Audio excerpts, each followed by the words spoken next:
কিছু কথা বলি। আপনারা বলুন তো,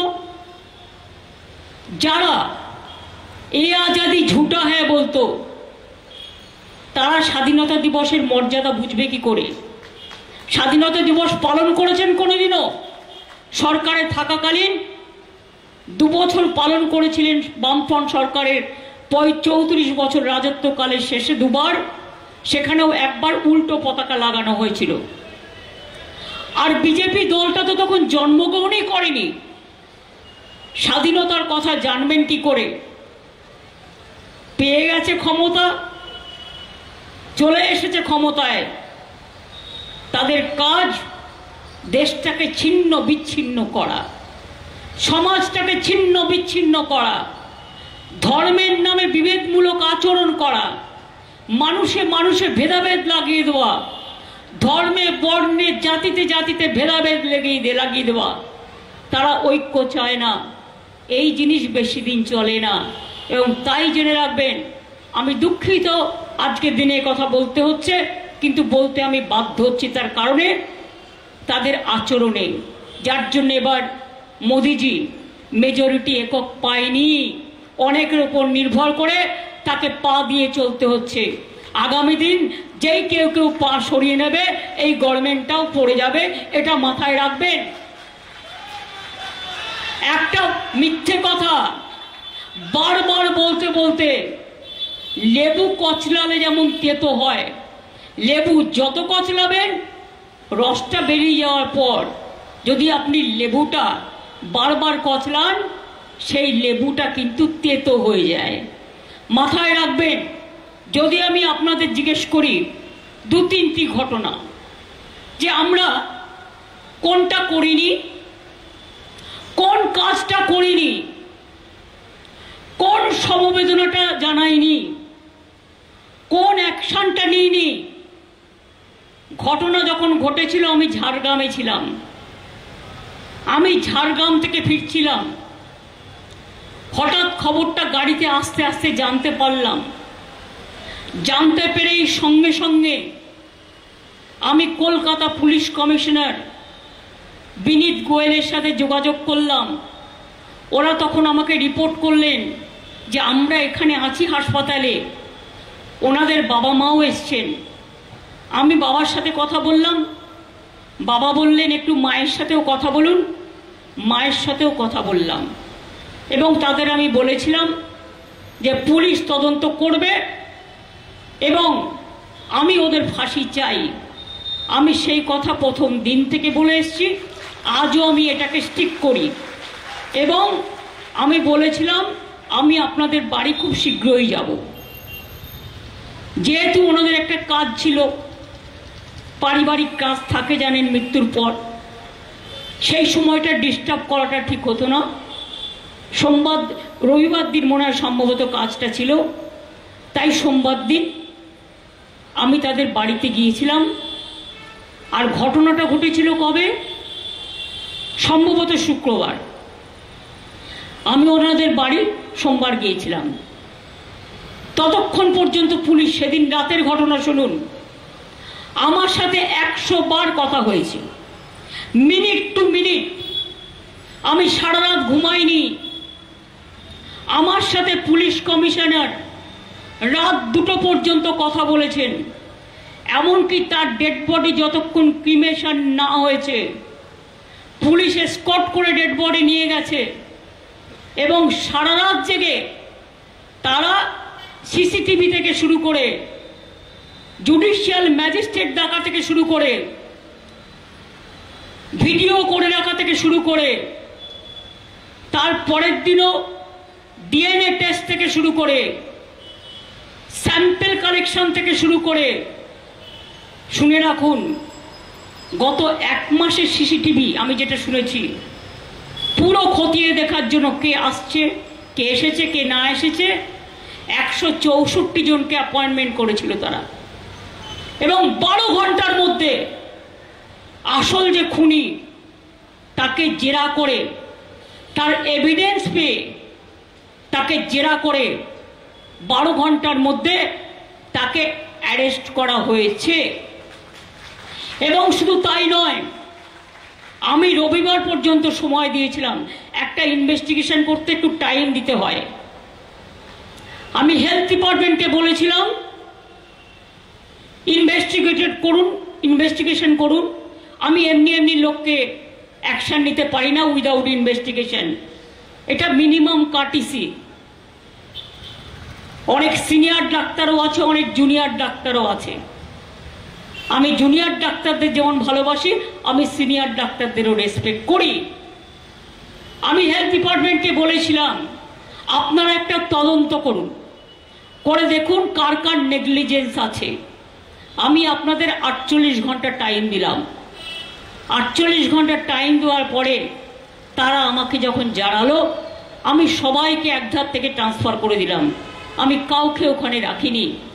আপনাদের বুঝতে হবে উইদাউট এভিডেন্স আমি যদি নির্দোষী লোককে অ্যারেস্ট করি, ওই তো দেখতে পাচ্ছেন ধনঞ্জয় ভট্টাচার্যের কেস, যে সাক্ষী দিয়েছিল চট্টোপাধ্যায়, যে সাক্ষী দিয়েছিল সে এখন বলছে আমি পাপ বোধ করছি। আমাকে শিখিয়ে দেওয়া হয়েছিল যে তুমি তার বিরুদ্ধে বলো। লোকটা তো চলে গেল, যে দোষী ছিল না। আর যে দোষ করলো তাকে সেদিন বামফ্রন্ট সরকার মদত দিয়েছিলেন। I am sorry to mention the name. Buddhadeb বাবু মারা গেছেন, প্রয়াত হয়েছেন। তার আমলে অনেক ঘটনা ঘটেছে, আমি সেগুলো পরে আসছি, কিছু কিছু বলবো। এবার আপনারা বলুন, তার স্ত্রী সেদিন ডরিনা ক্রসিংয়ে দাঁড়িয়ে বলেছিলেন ধনঞ্জয়ের ফাঁসি চাই। ফাঁসি হয়ে গেল, কিন্তু কতদিন পরে আপনারা জানতে পাচ্ছেন যে যে সাক্ষী দিয়েছিল প্রধান এবং যার সাক্ষীর জন্য ধনঞ্জয় চট্টোপাধ্যায়ের ফাঁসি হয়েছিল, সেই লোকটা বলছে আমাকে মেরে ফেলার হুমকি দেওয়া হয়েছিল, তাই আমি সেদিনকে উল্টো পাল্টা সাক্ষী দিয়েছিলাম। কাজেই মনে রাখবেন, এটা সায়েন্সের যুগ, মডার্নাইজেশনের যুগ। আপনি একটা দোষী লোককে ফাঁসি দিন, আমাদের কোনো আপত্তি নেই, কিন্তু নির্দোষীদের যেন শাস্তি দেওয়া না হয়, এটা মাথায় রাখবেন। একটা হাজারটা দোষী লোককে আপনি ধরুন, ফাঁসির কাঠে চড়িয়ে দিন, আমাদের কেউ ইন্টারফেয়ার করবে না। আমরা হাইকোর্টের রায় মেনে চলবো এবং আমাদের পুলিশও হাইকোর্টের রায় মেনে চলে সিবিআইকে যা যা সহযোগিতা করার এই কেসে আমরা পুরোটাই করব, কারণ আমাদের কোনো লেনা দেনা নেই। আমরা চাই এই পাশবিক হত্যার বিরুদ্ধে নিশ্চয়ই তারা দোষী ব্যক্তিকে ফাঁসি দিন। এবং আমরা রোববার পর্যন্ত টাইম নিয়েছিলাম, সেটুকু যারা সহ্য করতে না পেরে, আমি তো সোমবার তাদের বাড়ি গিয়েছিলাম, মঙ্গল বুধ বৃহস্পতি শুক্র শনি রবিবার আমি বলেছিলাম যদি সবটা তদন্ত শেষ না হয় আমি নিজে সিবিআইকে দিয়ে দেবো। 34 জনকে পুলিশ অলরেডি ডেকে কথা বলেছিল শুনেছি, এবং আরো অনেকে ওদের লিস্টে ছিল, তাদের এই 4-5 দিনের মধ্যে ডেকে কথা বলতো। সেই সুযোগটা তারা পায়নি, তাদের দেওয়া হয়নি। যাক গিয়ে, সব ভালো যার শেষ ভালো। আমরা চাই হাইকোর্ট যখন ডিসিশন নিয়ে সিবিআইকে দিয়েছেন, আমার কোনো আপত্তি নেই, কারণ আমাকে দিতে হলো না। আমাকে দিতে হতো যদি পুলিশ না করতে পারতো। কিন্তু মনে রাখবেন, কলকাতা পুলিশের যে টিমকে আমরা কাজে লাগিয়েছিলাম, তারা one of the best team in the world. তা নাহলে বাংলাদেশের এমপিকে খুন করা হয়েছিল যখন, তারা একদিনের মধ্যে ভাঙড়ের ওই কোথায় ডেড বডিকে টুকরো টুকরো করে ফেলে দেওয়া হয়েছিল, তারা এই সত্য উদ্ঘাটিত করতে পারতো না। আর আগে আমাদের একটা সিস্টেম ছিল, যখনই বাইরের কেউ ভিআইপি আসতো বা এলআইপি আসতো, সেন্ট্রাল গভর্নমেন্ট আমাদের এটা শেয়ার করতো ডেটাটা। এখন সেটা শেয়ার করে না, ফলে আমরা জানতে পারি না বিদেশ থেকে প্লেনে কে আসছে আর কে না আসছে। যদি আমরা জানতাম, আমরা আগে থেকেই কেয়ার নিতে পারতাম। আমাদের আফসোস যে আমরা জানি না। মারাও গেছেন বাংলাদেশের এমপি, আর যারা খুন করেছে ধরেছে তারাও কিন্তু বাংলাদেশেরই। সুতরাং এই ঘটনাটা কিন্তু আমাদের পুলিশই ধরেছে। এরকম অনেক কেস, ব্যাঙ্গালোরে ব্লাস্ট হয়েছে, ফয়সালা করেছে কে? বেঙ্গল পুলিশ। তাদের আজকে প্রাইজ দেয়া হচ্ছে, তাদের আজকে পুরস্কার দেয়া হচ্ছে। মনে রাখবেন, রাজনীতি করার জন্য যা ইচ্ছে করে যান, কিন্তু কোনো মৃত্যুকে নিয়ে এই ভয়াবহ রাজনীতির খেলা খেলবেন না। আজকে আত্মার প্রতি শান্তি জানান, পরিবারের প্রতি সমবেদনা জানান, যাতে এই সামাজিক ব্যাধি আমরা সবাই মিলে, আজও যদি একটা ঘটনা ঘটে, উত্তরপ্রদেশে ঘটেছে, মধ্যপ্রদেশে ঘটেছে, দিল্লিতে ঘটেছে, রাজস্থানে ঘটেছে, মণিপুরে 100 মহিলাকে নার্স সমেত নেকেডলি প্যারেড করা হয়েছে ধর্ষণ করে। কি ব্যবস্থা নিয়েছিলেন বিজেপি গভর্নমেন্ট? কি করেছিলেন সিপিএম এর বন্ধুরা? আমরা তো টিম পাঠিয়েছিলাম। জিজ্ঞেস করুন, হাতরাসে যে মেয়েটি ধর্ষিতা হয়েছিল, তাকে যখন কোর্টে যাচ্ছিল, তাকে জীবন্ত তার গায়ে অগ্নিসংযোগ করে তাকে হত্যা করা হয়েছিল। কি করছিল উত্তরপ্রদেশের পুলিশ? উনাওতে যখন ঘটনা ঘটেছিল, বিজেপি আপনি সরকারে ছিলেন, আপনার রাজ্য সরকার, কি করেছিলেন আপনারা? আমি কংগ্রেসকেও জিজ্ঞেস করব, আপনাদেরও তো অনেক সরকার অনেক জায়গায় আছে, কোনটার ব্যাপারে কি সিদ্ধান্ত নিয়েছিলেন? আমি সিপিএমকে জিজ্ঞেস করব, মনে পড়ে বানতলায় ডক্টর অনিতা দেওয়ানের কথা, যাকে গণধর্ষণ করে হত্যা করা হয়েছিল? বামফ্রন্ট সরকার আজকে ভুলে গেছেন? সিপিএম দল যারা ফেসবুক আর সোশ্যাল নেটওয়ার্কে, টুইটারের মাধ্যমে সস্তার রাজনীতি করবার জন্য আয়নায় নিজের মুখ দেখছেন না, নিজেদের আমলে কি করেছিলেন আজকে অনেকে জানে না এই ঘটনা। আমি জানি, তার কারণ সেদিন আমরা রাস্তায় ছিলাম, আমি বানতলায় ছুটে গিয়েছিলাম, আমি স্পটটায় দেখে এসেছিলাম, আর একটা গাছ পুঁতে এসেছিলাম। আমি ঘটনাটা জানি। 19 জন আনন্দমার্গীকে জীবন্ত বালিগঞ্জ বিজন সেতুর ওপর পুড়িয়ে মেরেছিল কারা? সিপিএম দল। আমি আপনাদের কাছে জানতে চাইছি, জিজ্ঞেস করুন, নন্দীগ্রামে গুলি চালিয়ে 14 জনকে হত্যা এবং 10 জনকে বাসে বেঁধে নিয়ে গঙ্গার জলে, হলদি নদীর জলে ভাসিয়ে দিয়ে কার আমলে হয়েছিল? সিঙ্গুরে তাপসী মালিককে কৃষক কন্যা পুড়িয়ে দিয়ে ধর্ষণ করে পুড়িয়ে দেওয়া হয়েছিল, যেখানে লক্ষ্মী পুজো হয়েছিল, যে উনুনে রান্না হয়েছিল, সেই উনুনে কি করছিলেন আপনারা তখন? বর্ণালী দত্ত নার্স কুচবিহারে যখন তাকে হত্যা করলেন নিষ্ঠুরভাবে, কি করছিলেন তখন আপনারা? সোশ্যাল নেটওয়ার্ক তখন ছিল না, তাই অনেকেই জানতে পারেনি, কিন্তু আমি জানি। তার কারণ আমার জীবনের প্রথম দিন থেকে আমি আন্দোলনের সাথে যুক্ত, এবং আমি জানি কোনটা সঠিক আন্দোলন আর কোনটা বেঠিক আন্দোলন। এই কথাগুলোর জবাব দেবেন কি? বেহালার মানুষ নিশ্চয়ই বলেননি। বেহালায় জেমস লং সরণি ঢুকতে মাথায় রঘুনন্দন তিওয়ারিকে গুলি করে হত্যা করা হয়েছিল 1 আগস্ট, সম্ভবত 3 আগস্ট বিমলা দে টিচার, তাকে হাওড়াতে গুলি করে হত্যা করা হয়েছিল। আর 3 আগস্ট কুচবিহারে রবিন বিমান হায়দারকে গুলি করে হত্যা করেছিলেন আপনারা। আর 8 আগস্ট বিমলাদাকে হত্যা করেছিলেন আপনারা। সে আহত হয়ে ভর্তি ছিল, তারপরে সে মারা যায়।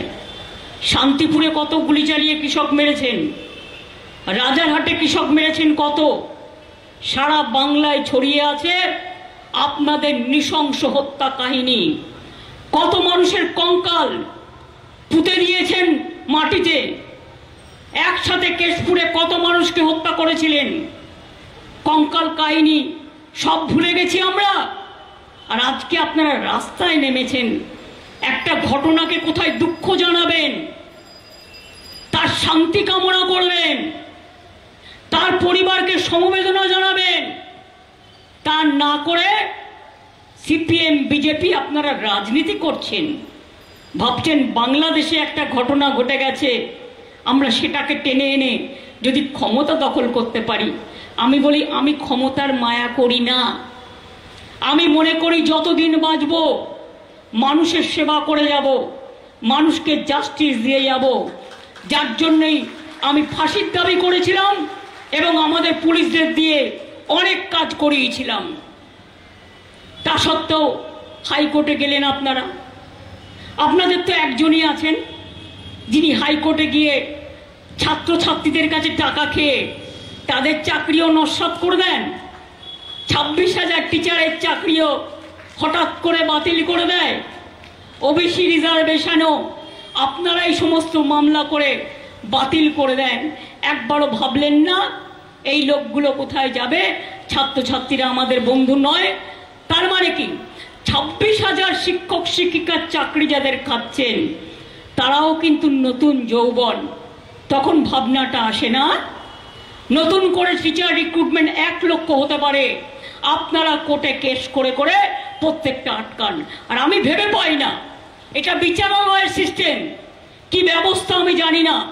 আমরা তো জাস্টিস চাই তাদের জন্য, কিন্তু বলুন তো কেন একজন সিপিএম এর রাজ্যসভার এমপি, তিনি তো পলিটিক্যাল বায়াস লোক, তার কথা মতো তিনি তো পলিটিক্যাল কথা বলবেন, তিনি তো ইম্পার্শিয়াল কথা বলবেন না। এই সব কেসে ইম্পার্শিয়াল লোকের মতামত নেওয়া খুব জরুরি। অনেক লয়ার আছে, সে হয়তো রাজ্যসভার এমপি নয়, সে হয়তো সিপিএম এর নেতা নয় বা বিজেপির নেতা নয়। আর ঘটনা ঘটার আগেই কাকে কাকে অ্যারেস্ট করা হবে সেটা আবার গদ্দার বাবু বলে দিচ্ছেন। তার মানেটা কি? আপনারা কি চান না যে আসল দোষী শাস্তি পাক? আপনারা কি চান না আসল কালপিট ধরা পড়ুক? আপনারা কি মনে করেন যে আমরা ছায়ে মুখ ঢেকে আছি না কাগজে মুখ ঢেকে বসে আছি? আমরা আপনাদের চলাচল লক্ষ্য করছি, আপনাদের বলাবল লক্ষ্য করছি। সোশ্যাল নেটেতে যা পাচ্ছেন, যার নামে ইচ্ছে অকথা কুকথা বলছেন, সবটাই মিথ্যে। আমি আপনাদের বলবো 1% যদি ঠিক হয়, 99% অসত্য কথা, কুকথা, অকথা, মিথ্যা, কুৎসা, অপপ্রচারের ঢেউ করছেন। তার কারণ বাংলায় শান্তি থাক এটা আপনারা চান না, বাংলা মা ভালো থাক এটা আপনারা চান না, বাংলার বদনাম করতে চান আপনারা সারা পৃথিবী জুড়ে। তাই আপনারা এই রাজনীতি করছেন। আমরা কিন্তু কোনোদিনও এই রাজনীতিটা করিনি। আমরা আন্দোলন যেটা করবার প্রয়োজন ছিল আমরা করেছি। আন্দোলন করতে করতে আমার মাথায় ব্রেন অপারেশন হয়েছে, মৃত্যুর হাত থেকে বেঁচেছিলাম। হাজরায় কেন আমায় হত্যা করতে গেছিলেন? কার নির্দেশে সেদিনকে লোহার ডান্ডা, লাঠির ডান্ডা পড়েছিল? মৃত্যুর হাত থেকে বেঁচে এসেছিলাম। গাড়ির নিচে কেন আমায় অ্যাটাক করেছিলেন? গাড়িটাকে পুরো ভেঙে চুরচুর করে বলুন কেন গুলি চালিয়েছিলেন? সেদিন তো একটি ছেলে এসে হাত তোলায়, তার নাম ছিল সম্ভবত আক্তার। সেদিন সেই ছেলেটা গুলিটা তার হাতে এসে লাগলো আর আমার কপালটা বেঁচে গেল। এটা আমি মনে করি এটা ডেস্টিনি। আমার দুটো হাতও ভেঙে দিয়েছেন, পাও ভেঙে দিয়েছেন, কোমরও ভেঙে দিয়েছেন। এমনকি বিজেপি, মনে পড়ে নন্দীগ্রামে যখন মিটিং করতে গেছিলাম, আমাকে ওই পা, আমার লিগামেন্টটা টোটাল থেতলে গেছিল প্রায়, তাই নিয়ে আমাকে প্লাস্টার করে আমাকে 1 মাস ইলেকশনে প্রচার করতে হয়েছিল। ভুলে যাবেন না এসব কথা। সাধু হয়ে গেছেন। এনআরসির নামে কত লোককে গুলি করে মেরেছেন, আসামে কত বাঙালির নাম বাদ দিয়েছেন, কত লোককে এনআরসিতে মেরেছেন। দিল্লিতে নদীর জল নালাগুলো লাল হয়ে গিয়েছিল। আজ পর্যন্ত জানতে পেরেছেন কত মানুষ মারা গিয়েছিল? উত্তরপ্রদেশে কত মানুষ মারা গিয়েছিল? মধ্যপ্রদেশে কত মানুষ মারা গিয়েছিল? রাজস্থানে কত মানুষ মারা গিয়েছিল? ত্রিপুরা। আপনারা ক্ষমতায় এসছেন, অভিষেকেরা গেছে মিটিং করতে, সন্তোষ মোহন দেবের মেয়ে সুস্মিতা দেবরা গেছে মিটিং করতে, দোলা সেনরা গেছে মিটিং করতে। তাদের গাড়ি ভেঙেছেন, পাথর ছুঁড়েছেন, তাদের রাস্তায় গুলি করেছেন এবং কুণাল সহ তাদের নামে এফআইআর করেছেন। বারবার তাদের ডেকে পাঠান, একটা রাজনৈতিক মিটিং মিছিল আপনারা করতে দেননি। আজকে পঞ্চায়েত নির্বাচন হচ্ছে কদিন আগে, বাংলা নিয়ে যে সাংবাদিকগুলো চিৎকার করেন, মিডিয়া নয় এখন মোডিয়া হয়ে গেছে, এটা কন্ট্রোল করে কে? মিডিয়া কন্ট্রোল করে বিজেপি গভর্নমেন্ট। আমি দাঁড়িয়ে বলছি আপনাদের, সকালবেলায় বলে দেয় রেল অ্যাক্সিডেন্ট হলেও এটা দেখাবে না, এই খবরটা দেখাবে, আর এই খবরটা দেখাবে না যিনি রেলওয়ে মিনিস্টার, তিনি আবার আইএনসি এর মিনিস্টারও। আমি যদি মিথ্যে কথা বলি আমার বিরুদ্ধে ডিফামেশন করতে পারেন, আমার বিরুদ্ধে আপনি নিশ্চয়ই আপনার সন্দেহ থাকলে আমার বিরুদ্ধে বিচার করতে পারেন, আমি ভয় পাই না। যা সত্য তা সত্য। আজকে মানুষ রেলে চড়তে ভয় পায় আর তুমি মিডিয়াকে কন্ট্রোল করো। 63 দিনে মাত্র প্রায় 24-25টা অ্যাক্সিডেন্ট হয়ে গেছে, রক্ষা কবচ আর নেই। সংবিধানটাকে দেশের বিচ্ছিন্ন করে দিয়েছে বিজেপি, ছিন্ন বিচ্ছিন্ন। অথচ দেখুন এখানে বাম রাম শ্যামের খেলা চলছে। আমরা একথাটা বারবার বলে এসেছি, জগাই মাথায় গদাই। পঞ্চায়েত ইলেকশন থেকে, বিধানসভা ইলেকশন থেকে, লোকসভা ইলেকশন থেকে এদের একটা জোট আছে এবং বিজেপি এদের ফান্ডিং করে। আমি জোর গলায় পাবলিকলি বলে যাচ্ছি, করে। এবং জেনে রাখবেন, এখানে যাতে বাংলা অশান্ত হয়ে যায় তার জন্যে অনেক সহযোগিতা কেন্দ্রীয় সরকার করছে।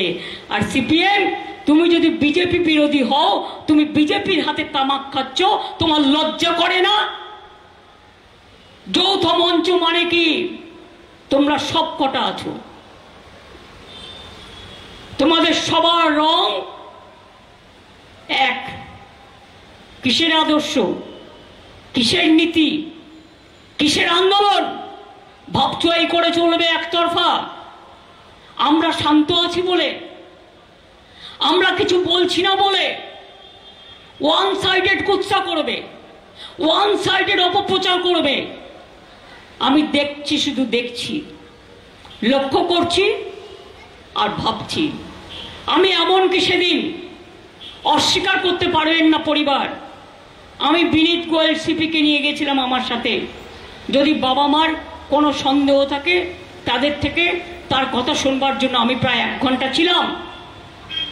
আমি এটাও বলেছিলাম যে দেখুন, আমাদের একটা কর্তব্য আছে, মেয়েটি তো আর ফিরে আসবে না, ওর নামে যদি আপনারা কিছু করতে চান করতে পারেন, যা টাকা লাগবে আমি দেব। একটা কম্পেনসেশন, যারা বলছেন কম্পেনসেশন দেওয়ার কথা তাদের বলে রাখি, এটা আমার বলা আছে।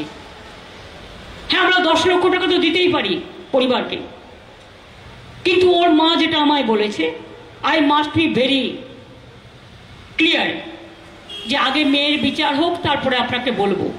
ওনারা এটা বলেছেন আমায়, আমি জাস্ট কোট করছি। এবং তাছাড়াও আমি ওনাদের যখন বললাম, ওনাদের যাদের যাদের প্রতি সন্দেহ হচ্ছে নামগুলো বলুন, কি কি খবর আছে বলুন, আর আমাকে রবিবার পর্যন্ত টাইম দিন। আসল কালপিট তো অ্যারেস্ট হয়েছে, সাথে যদি কেউ থাকে তাকে আমরা ডাকবো এবং আমরা তার বিরুদ্ধে ব্যবস্থা নেব। উনি কিছু কথা বলেছিলেন, সঙ্গে সঙ্গে পুলিশ বলেছিল আমরা সবাইকে ডাকবো, এবং জুনিয়র ডাক্তারদের কিছু লোককে তারা অলরেডি ডেকেছিল, তাছাড়াও আরও অনেককে ডেকেছিল। এভিডেন্স তো কলকাতা পুলিশের হাতে ছিল। হ্যাঁ, আমরা ওটা সিবিআইকে হ্যান্ড ওভার করে দিয়েছি।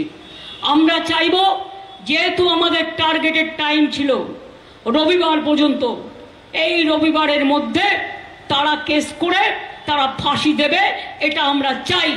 কারণ মনে রাখবেন, আমি কিন্তু বালুরঘাটের একটা কেসে 3 দিনে চার্জশিট করিয়ে দিয়েছিলাম। আর কামদুনির কেস যারা বলছেন তারা জেনে রাখুন, আমরা দুজনকে ফাঁসির কথা বলেছিলাম, কিন্তু হাইকোর্ট ওদের ফাঁসি মুকুব করে দেয় এবং তাদের যাবজ্জীবন করে দেয়। আমাদের দিক থেকে কোনো ত্রুটি ছিল না, তারা সবাই জেলে আছে এখন। এটা আপনাদের জানবার জন্য বলছি। এবং মনে রাখবেন, কোনো খারাপ ঘটনা সেটা আমার বাড়ি বা আপনার বাড়ি নয়। খারাপ অলওয়েজ খারাপ। খারাপকে কোনো সুস্থ মানুষ কেউ কখনো সমর্থন করতে পারি না, আমরাও করি না। আমি বারবার আবেদন জানাচ্ছি চিকিৎসকদের, যারা এখনো ডিউটিতে জয়েন করেননি, সাধারণ মানুষের সামনে দাঁড়িয়ে 3 জন অলরেডি মারা গেছেন বিনা চিকিৎসায়। তার মধ্যে একটি বাচ্চাও আছে, একটি প্রেগনেন্ট মহিলাও আছে। আপনারা কিন্তু চিকিৎসা দিতে অঙ্গীকারবদ্ধ। 5 দিন তো হয়ে গেল, দয়া করে আপনারা অনুগ্রহ করে, আর কি বলতে পারি, আপনাদের পায়ে ধরে বলছি, তাতে যদি আপনাদের চরণ যুগলগুলো ভালো থাকে, যে আপনারা দয়া করে মানুষকে পরিষেবা দিন, চিকিৎসাটা করুন। কারণ চিকিৎসার জন্য আপনারা অ্যাপয়েন্টেড হয়েছেন। আপনারা ট্রেনিং করলেও আপনারা একটা হসপিটালে কাজ করেন, কাজ বাকি রেখে আন্দোলন করেছেন তো 4-5 দিন, কেউ কিছু বলেনি।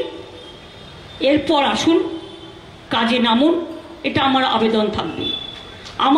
আমার প্রিন্সিপাল সেক্রেটারি অফ হেলথ গতকাল আবেদন জানিয়েছে। আজও আমি পাবলিকলি আপনাদের কাছে আবেদন জানিয়ে যাচ্ছি।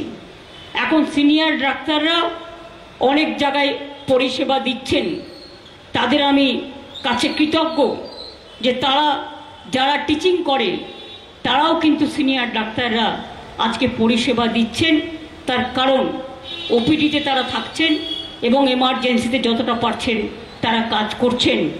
কিন্তু যারা আন্দোলন করছেন, আর এই রাজনৈতিক দলগুলোকে বলবো, অনেক তো ফেসবুকে ছবি দিলেন, অনেক টুইটারেও দিলেন, অনেক পাবলিসিটিও পেলেন।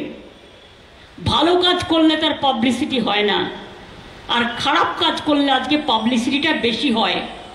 শুধু টিভিতে মুখ দেখাবার জন্য রাজনীতি করবেন না, আর ফেসবুক টুইটারে মুখ দেখাবার জন্য রাজনীতি করবেন না, আর নিজেদের সংখ্যা বাড়ানোর জন্য, ওটা একটা অনেক রকম ইনকামের ব্যবস্থা আছে, এর জন্য রাজনীতি করবেন না। মানুষের বিপদ হলে সেবার মন নিয়ে রাজনীতি করবেন। রাজনীতির আর একটা নাম সেবা। এর থেকে আর কিছু আমার বলার আছে? আমি আশা করি আপনাদের সবটাই আমার পাবলিকলি যেটা জানা ছিল না, মানে জানাতে পারিনি, তার কারণ হচ্ছে আমি সুযোগ পাইনি। আজকে স্বাধীনতা সংগ্রামীদের যেমন সম্মান জানাচ্ছি, পরিবারকে যেমন সমবেদনা জানাচ্ছি, তেমনি সাথে সাথে দেশের সকল ভাই বোনেদের আমার on the eve of freedom movement, মানে ইন্ডিপেন্ডেন্স ডে, সকলকে আমি আমার বয়স্কদের শ্রদ্ধা, সমবয়সীদের স্যালুট এবং ছোটদের আমার অনেক ভালোবাসা জানাচ্ছি। দেশটাকে ভালো করে জানুন, আর নিজের জন্মভূমিটাকেও ভালো করে জানুন। আমি জীবনে অনেক জ্বালা পেয়েছি, অনেক জ্বলেছি, কিন্তু শুধু মানুষের মুখের দিকে তাকিয়ে একটা কথা লাস্ট বলে যাই, আমাকে যত পারেন অসম্মান করুন, আমার কিচ্ছু যায় আসে না, কিন্তু বাংলা আমাকে অসম্মান করলে বাংলার যে বদনাম করছেন এটা কিন্তু ছেড়ে কথা বলবো না। আমরাও আছি, মনে রাখবেন না আপনারা একতরফা। আমি ছাত্রছাত্রীদের হয়ে কথা বলতে আসিনি এখানে, আমি তাদের আন্দোলনকে সমর্থন করেছি, আগেও আপনারা দেখেছেন। কিন্তু যে রাজনৈতিক দলগুলো রাজনীতির খোরাক তুলে একতরফা প্রচার করছেন, আমি তৃণমূল কংগ্রেসের এতদিন যাদের আমি একটি কথাও বলতে বারণ করেছিলাম, আর 2-1 যারা বলছেন আমি ছেড়ে দিলাম স্পোক্স পার্সনের পোস্ট, তাদের আমরা আগেই সরিয়ে দিয়েছি। মনে রাখবেন তারাও কিন্তু চক্রান্তের মধ্যে ছিল। যখন আমরা জানতে পেরেছি, আমি তৃণমূল কংগ্রেস করে বলে রেয়াত করিনি। হাসপাতালে কাদের ট্রান্সফার করা হয়েছিল? প্রিন্সিপালকে করা হয়েছিল। এমএসভিপি যিনি হসপিটালের দায়িত্বে, তাকে ট্রান্সফার করা হয়েছে। এইচওডি যিনি হেড অফ দ্য ডিপার্টমেন্ট, তাকে ট্রান্সফার করা হয়েছে। যিনি পুলিশের দায়িত্বে ছিলেন, তাকে ট্রান্সফার করা হয়েছে। কাকে করা হয়নি? যা যা বলেছেন প্রত্যেকটা দাবি আমরা মেনে নিয়েছি। আর এখন তো আমাদের হাতে কেস নেই, এখন তো কোর্টের বিচারে এটা সাবজুডিস এবং সিবিআইয়ের হাতে কেস। আমরা আমাদের এভিডেন্স কাগজপত্র সব তুলে দিয়েছি। তাদের যদি আরও কোনো সহযোগিতার প্রয়োজন হয় আমরা দিতে রাজি আছি, কিন্তু প্রোভাইডেড দোষী ব্যক্তিদের গ্রেপ্তার করে তাদের ফাঁসি দিতে হবে। যারা অ্যাকচুয়াল দোষী, দোষীদের আড়াল করা চলবে না। দুই, আমি বলি আজকে 14 তারিখ আমাদের অনেক জায়গায় প্রোগ্রাম হয়, ফ্রিডম অ্যাট মিডনাইট, তাই আজকে আমরা কোনো রাজনৈতিক প্রোগ্রাম জেনারেলি নিই না। কালকে স্বাধীনতা দিবস, প্রত্যেক এলাকায় এলাকায় জাতীয় পতাকা উত্তোলন হবে, স্বাধীনতা দিবস পালন হবে। রেড রোডেও আমাদের র্যালি মার্চ পাস্ট হয়, সেখানে জাতীয় পতাকা তোলা হয়, আমরা সেটাও করব। 16ই আগস্ট খেল দিবস আছে। প্রত্যেকটা ক্লাব এবং অনেক ছোট ছোট ক্লাব, বড় ক্লাব সবাই মিলে খেলা দিবস ওই দিনটা তারা খেলাধুলা করবেন, তাই তাদের আমি ডিস্টার্ব করতে চাই না।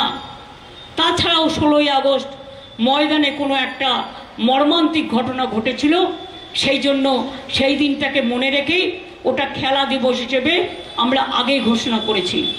আর এই 16ই আগস্ট কিন্তু আমাকে মেরে ফেলার চক্রান্ত হয়েছিল হাজরা মোড়ে, আমি কিন্তু সেটাকে কখনো প্রায়োরিটি দিইনি। কিন্তু আমি যেটা খেলাকে কেন্দ্র করে হয়েছিল সেই ঘটনাটাকে প্রায়োরিটি দিয়েছি। আমি আপনাদের আবার বলি, 16 তারিখটা বাদ দিয়ে ছোটোখাটো ধর্না টর্না হতেই পারে। কালকে স্বাধীনতা দিবস অবশ্যই নয়, যেমন জাতীয় পতাকা তোলা হয়, সাংস্কৃতিক অনুষ্ঠান হয়, প্রতিবারের মতো এবারেও হবে। এটা দেশমাতৃকাকে সম্মান জানানোর ব্যাপার।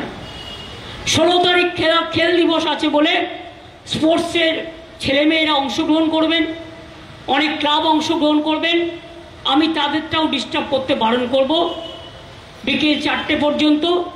তারপরে যদি কেউ ধর্ণা করতে পারেন, মিছিল করতে পারেন, তার স্বাধীনতা নিশ্চয়ই করতে পারেন। আমি আমাদের দলের কথা বলছি, অন্য দলের কথা আমি বলতে পারবো না। 17 তারিখে সারা পশ্চিমবাংলার সব ব্লকে, সব মিউনিসিপ্যালিটি ওয়ার্ডে আমি আশা করি আমার কথাটা দলের কাছে পৌঁছে দেওয়া। আমি ববিকে দায়িত্ব দিচ্ছি, দেবাকে দায়িত্ব দিচ্ছি, অভিজিৎ রে যারা এখানে আছে, বোয়া থেকে শুরু করে, সুশান্ত থেকে শুরু করে, পুরনো ছেলে অঞ্জন থেকে শুরু করে সকলকে।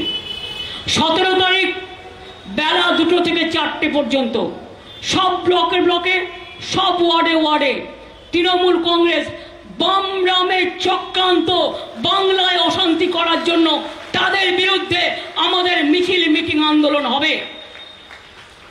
আর 18 তারিখ প্রতি ব্লকে ব্লকে ধর্ণা হবে, সকাল 10টা থেকে 6টা পর্যন্ত। আর 19 তারিখ রাখি বন্ধন, আমরা ওই দিন ব্লকে ব্লকে রাখি বন্ধন করি। রাখি বন্ধন উৎসবের মধ্যে দিয়ে বাংলার মাটি, বাংলার জল, বাংলার বায়ু, বাংলার ফল, বাংলাকে ভাগ করতে দেব না। বঙ্গভঙ্গ আন্দোলনের সময় কবিগুরু রবীন্দ্রনাথ ঠাকুর যে গানটি গেয়েছিলেন, মনে রাখবেন এটা এখন আমাদের রাজ্য সঙ্গীত হয়ে গেছে। সুতরাং আমরা সম্প্রীতি রক্ষা করবার স্বার্থে, ঐক্যের স্বার্থে, সংহতির স্বার্থে, সারা বাংলাকে অটুট রাখার জন্য রাখি বন্ধন উৎসব সারা দেশও যখন পালন করে, ওরা বলে রক্ষাবন্ধন, আমরা বলি রাখি বন্ধন। সেই রাখি বন্ধন উৎসব আমরা পালন করব। তারপরে 20 তারিখ থেকে আবার রাস্তায় নামা হবে। সেই প্রোগ্রামটা 19 তারিখে আমরা আপনাদের জানিয়ে দেব। তৃণমূল কংগ্রেস রাস্তায় থাকবে এবং প্রোগ্রাম করবে, দোষীর শাস্তি চাইবে।